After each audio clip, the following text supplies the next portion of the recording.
You're listening to the N2K Space Network.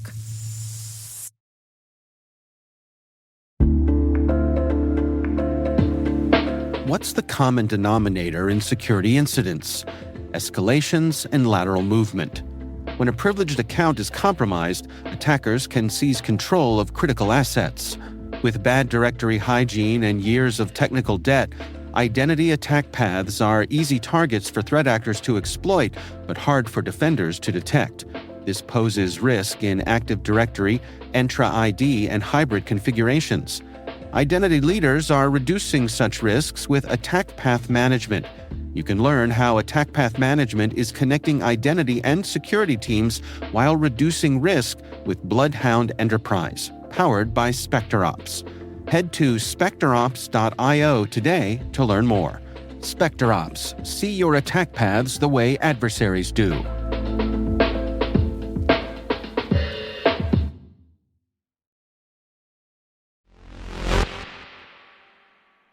Today is April the 22nd, 2025. I'm Alice Carruth, and this is T-minus. T-minus. 20 seconds to LOS T-drift. Go for deploy. Roger, roll. 5. NASA's Lucy shares close-up images of asteroid Donald Johansen. 4. iSpace and N2K awarded a grant from the Australian government for a lunar night survival technology demonstration. 3. SpaceX launches the Bandwagon 3 mission carrying payloads for South Korea, Tomorrow Companies and Atmos space cargo. 2. India to partner with NASA and ESA on experiments for the Axiom 4 mission. 1. ISRO has completed a second satellite docking demonstration as part of the SpaDeX mission. Liftoff.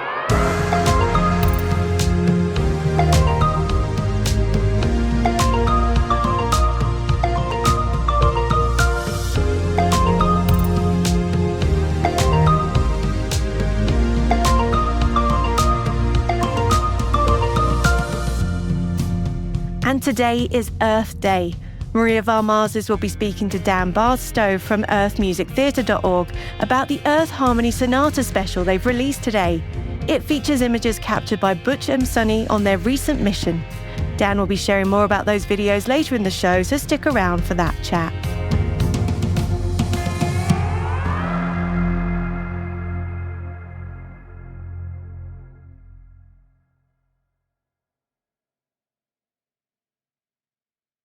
Happy Tuesday, everyone.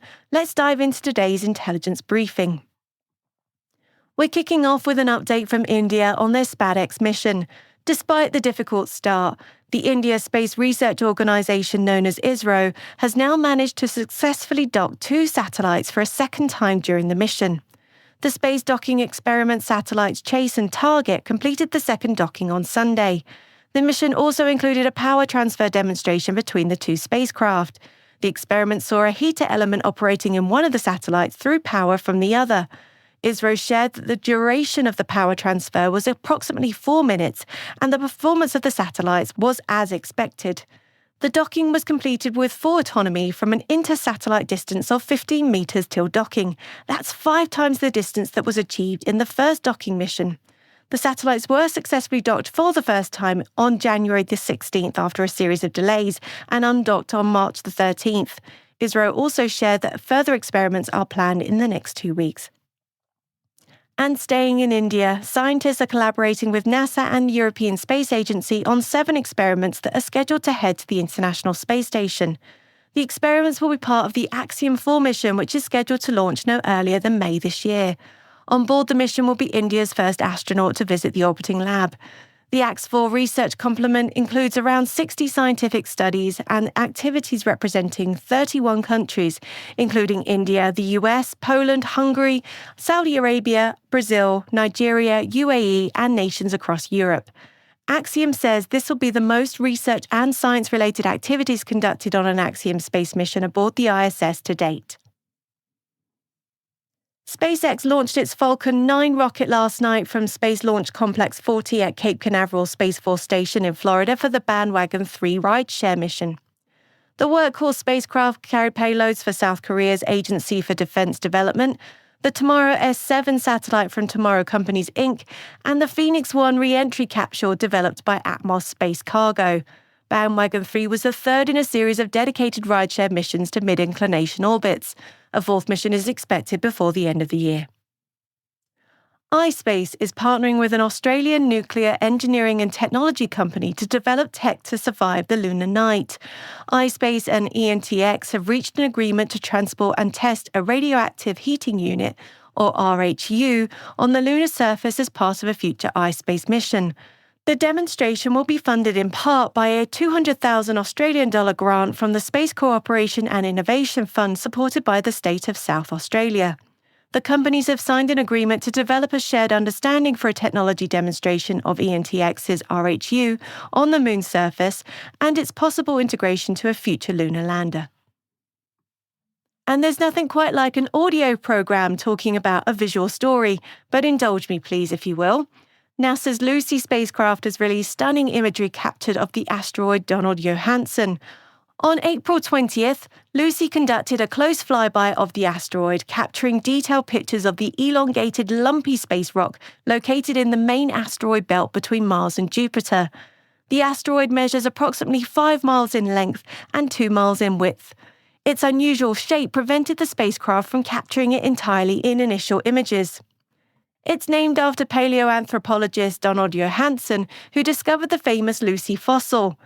This encounter served as a preparatory mission for Lucy's future flybys of Trojan asteroids near Jupiter, scheduled through 2033. The data collected during this flyby will aid scientists in understanding the asteroid's formation and contribute to insights into the early solar system. Go and check out the images by following the link in our show notes.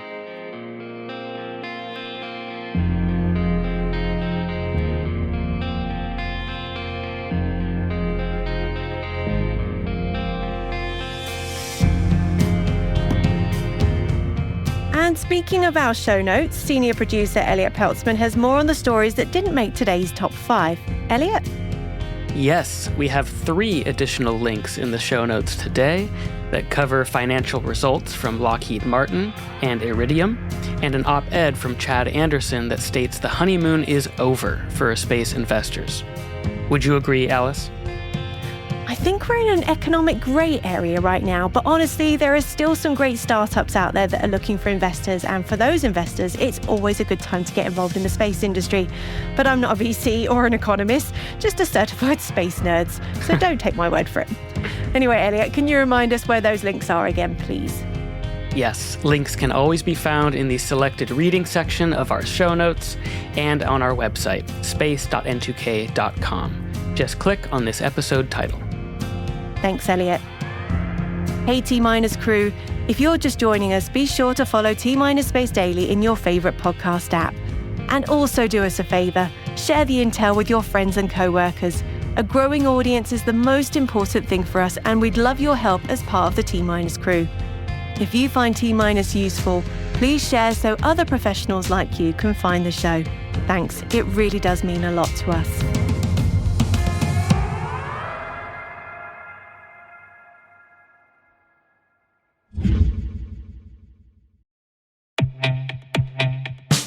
And now, a message from Black Cloak. Did you know the easiest way for cyber criminals to bypass your company's defenses is by targeting your executives and their families at home? Black Cloak's award-winning digital executive protection platform secures their personal devices, home networks, and connected lives. Because when executives are compromised at home, your company is at risk. In fact, over 1/3 of new members discover they've already been breached. Protect your executives and their families 24/7, 365 with Black Cloak. Learn more at blackcloak.io.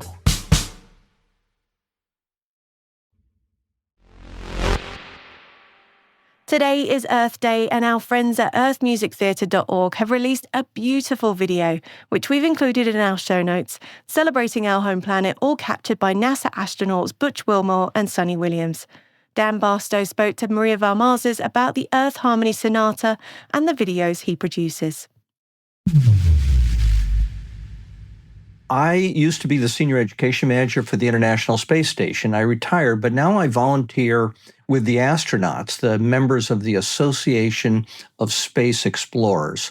I manage their archive of photos and movies taken of Earth, taken by the astronauts. It's gorgeous. It's just, hundreds of hours of movies that nobody's ever seen before.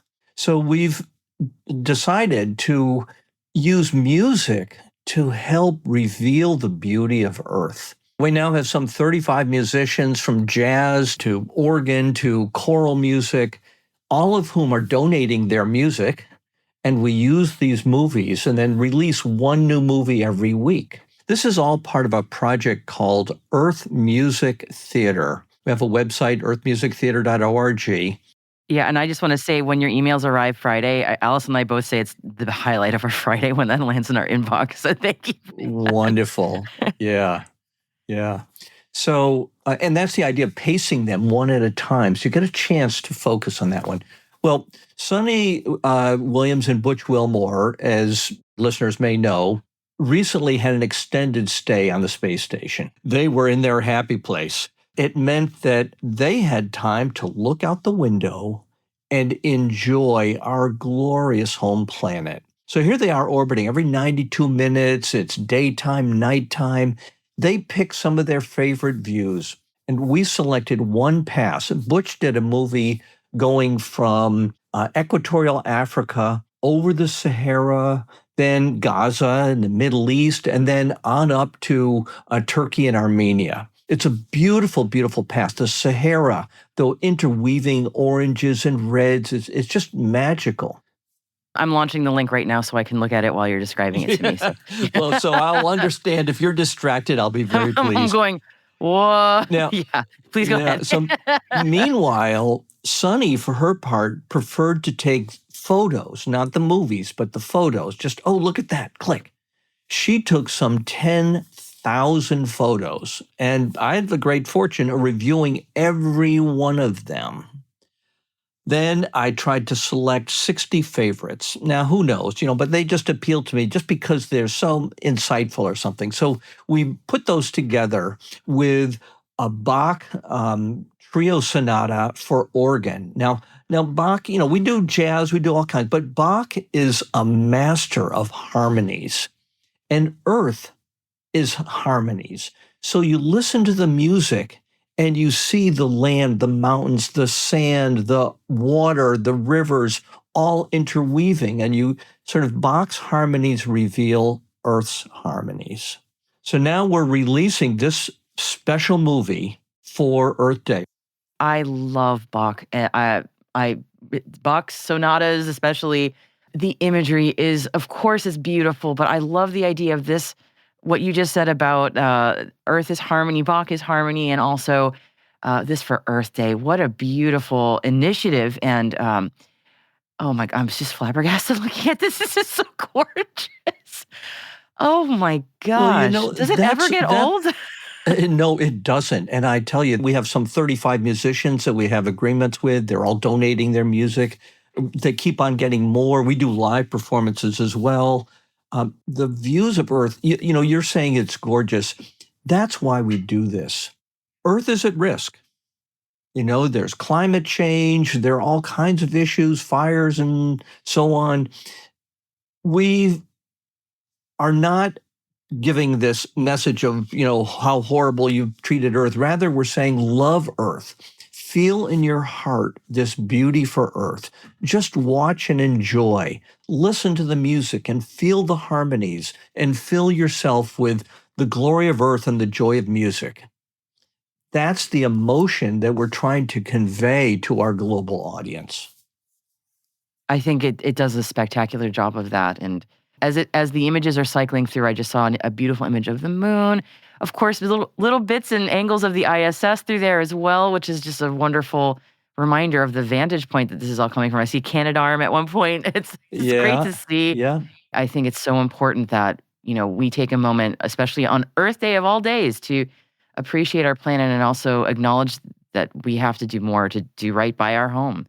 You learn to sort of appreciate Earth from this this vantage of it's actually, it's 250 miles above the Earth, which is not that far. It's not like the way out at the moon. And so you have this intimacy with Earth and yet a scale that reveals new things. Can you tell me a little bit more about maybe how Butch and Sunny, they acquired their images in a little bit of a different way? Can you tell me about that? They use handheld cameras. Nikon Z9 cameras, they're superb. I mean, this is like 8K resolution. It's huge and very good gradations of colors and so on. They have several of them up there. They have multiple lenses. Butch likes to take movies. Now, the way he does that is by using it's not a movie camera. It's an SLR digital camera. He fixed mounts it to the window. He first figures out the orbital path. He says, tomorrow afternoon at 3 p.m., we're going to fly over Greece, and I want to get that. So he sets his watch and plans to make sure he's not doing anything else. Then he mounts the camera in the window and has it take a picture once every second. It's an automated process. Then it does like a half-hour pass. Now, just to get technical for a moment, that 1 frame per second, if you were to watch it at that speed, it'd be stop motion. You'd see something for a second, and then you'd wait, and then a next picture. Well, we use software that invents 29 pictures in between those two to give 30 frames per second. So it's in a sense, it's like artificial intelligence figuring this out, but the flight is so smooth that shifting, and it enables us actually to adjust the speed of the movie to be the real speed of the ISS or to align it with the music. So, for example, Brian Hoffman, who's the organist, plays this beautiful, there are 3 movements here. There's one that's allegro, this very lively, joyous piece. And then there's one that is a largo, sort of a slower piece, and then another allegro. So we can adjust the speed of the movie to align with the tempo of the music. Now, Sunny, for her part, does just handheld and just looking and just pointing wherever it is, looking behind her, in front of her, off to the horizon, straight down, and she just takes individual pictures. They'll typically take maybe 10 to 20 pictures of a particular region as they fly over it, and then they wait and then another, oh, look at that, and they click a bunch. I find that her pictures, it's usually the first one that is the most beautiful, because that's the one that captured her attention. And then she had to engage her brain and said, oh, maybe I want a wider angle, or maybe I should but it's the first one that hits her heart to get her to take the picture. Oh, that's an interesting insight, isn't it? That's a fascinating point. Yeah, that sometimes it's that instinct that drives us to take that picture, and that's often the best frame that we get. And then we start thinking about it, and then that instinct is not... we're thinking instead of working on instinct, and then the art is a little bit diminished. Oh, what an interesting insight. I love that. Oh, I love this. And that's also what gives the power. There are satellites taking pictures all the time. So if scientists want to have a volcano erupting, they'll just have the satellite, every time it flies over that part of Italy, it'll take a picture of that volcano. But that's an automated process. Whereas the human intervention, the power of the astronauts, is that they say, oh, wow, look at that, and click, take the picture. They frame it in a way that speaks to them. And so this human element is what gives these visuals their power. That is such a fascinating. I completely agree, because you're absolutely right. Why is this different? When you think about it in the abstract, like, why is this so different? Just looking at it, if you didn't know who was behind the lens, why is it so different from those satellite images or just automated images that we see captured from the ISS? It is exactly that human element and that judgment that gives it this power that we can't necessarily name, but in this case we can. We know why. I love that. Damn, and and that's also why I love that this is Butch and Sunny. Yeah. Now, in fact, NASA often releases movies that they've taken, but they say this is the crew of ISS 72 or something. But we're trying to elevate the individual. So naming the person and highlighting Butch and Sunny have a story. It helps bring this whole movie to life. It is a very compelling, very human story. And Dan, it's such a treat to be able to see this. And the idea of this being for Earth Day especially is just really powerful. So I also mentioned the organization that is putting these together is the Association of Space Explorers. This is the professional association of flown astronauts from 38 countries around the world. I'm not an astronaut, although I feel like it with all the movies I've seen. But the fact that this is the astronauts trying to tell this story themselves. We work with these musicians. The astronauts pick their favorite movies. I pick some. The musicians pick some. But again, it highlights the human element of the astronauts. Who, all these are from the International Space Station, which is up there for almost 25 years. So we even have a historical record of these views. Have they seen, like erosion or drying up lake or something? And we see the dynamics of Earth changing. And that's part of what we all have to be aware, that Earth's a alive and dynamic and diverse and wonderful place, but we have to love it and take care of it.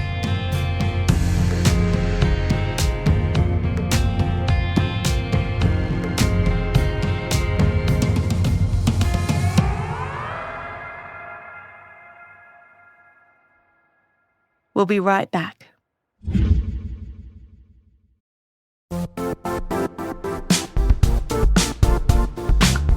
Secure access is crucial for U.S. public sector missions, ensuring that only authorized users can access certain systems, networks, or data.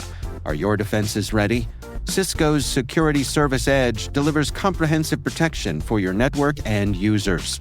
Experience the power of zero trust and secure your workforce wherever they are. Elevate your security strategy by visiting cisco.com/go.sse. That's cisco.com/go/sse.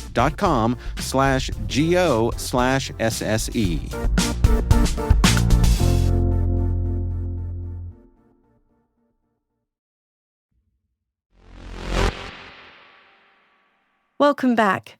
Today is Earth Day, which began in 1970 as a unified response to environmental crises, from oil spills to air pollution.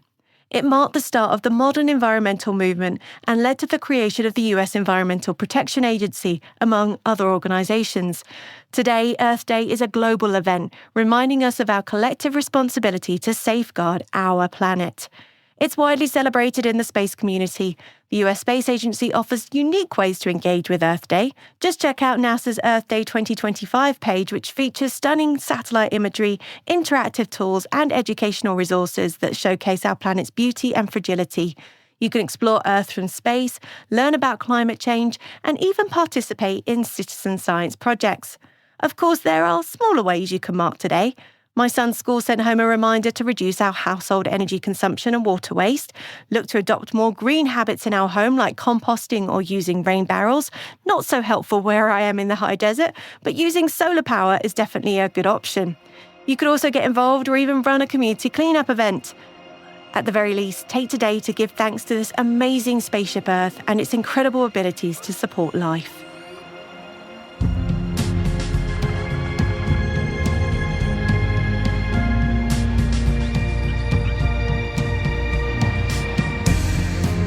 That's it for T-Minus for April the 22nd, 2025, brought to you by N2K Cyberwire.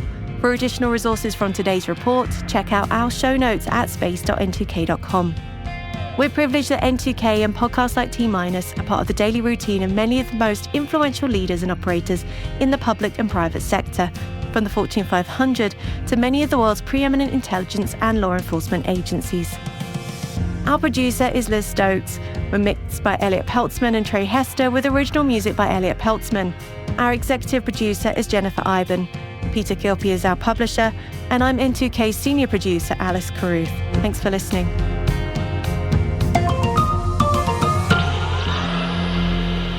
T-Minus.